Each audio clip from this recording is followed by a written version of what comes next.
আজকে তারাপীঠে গেছিল আমার শ্বশুর। আজকে ল্যাংচা, মিহিদানা, এটা কি সীতাভোগ নিয়ে এসেছে। তোমরা কারা কারা খেতে চাও আমাদের বাড়ি চলে আসো। দেখো এখানে আমার শাশুড়ি সবাইকে ভাগ ভাগ করে দিচ্ছে। আমাদের বাড়ি অনেক ফ্যামিলি তো, তো তার জন্যে একটা আমাদের, মানে একটা আমার বরের, একটা আমার যা, একটা ভাসুরের, একটা শ্বশুর শাশুড়ি, আর একটা ওই একটা তাকা বাবু তাকা হাই করে দে। হাই। এর আজকে খুব শরীর খারাপ, জ্বর এসছে, তাও মিষ্টি খাওয়ার জন্য বসে আছে। আর কি করবো, মিষ্টির ভাগ তো সবাইকে দিতে হবে। তো দেখো এখানে এই যে মিষ্টি প্রিয় লোক, দুটো ভাগ। আর ইনের তো মিষ্টি প্রচুর খায়, ঠিক আছে, মিষ্টি খেয়ে মিষ্টি দু একটাই পাচ্ছেন না আপনার চেহারাটা, ঠিক আছে না?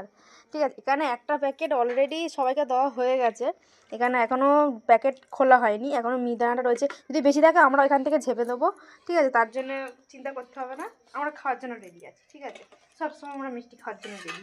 ইনিও তো একদম এক নম্বরে আছে।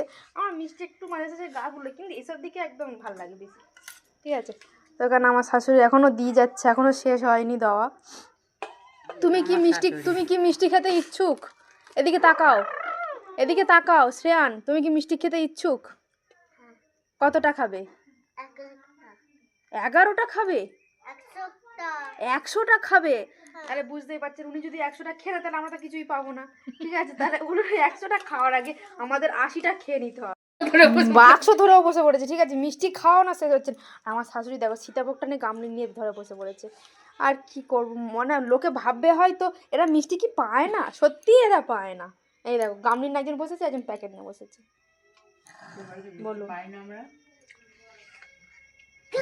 কিন্তু আজকে মিষ্টি খাওয়া হয়েছে, ঠিক আছে। আজকে আমার দিদি শাশুড়ি বাজারে গেলেই মিষ্টি আনে, সেই মিষ্টি খাচ্ছে, তাও মিষ্টি, মানে মিষ্টিটা ইম্পর্টেন্ট, ঠিক আছে।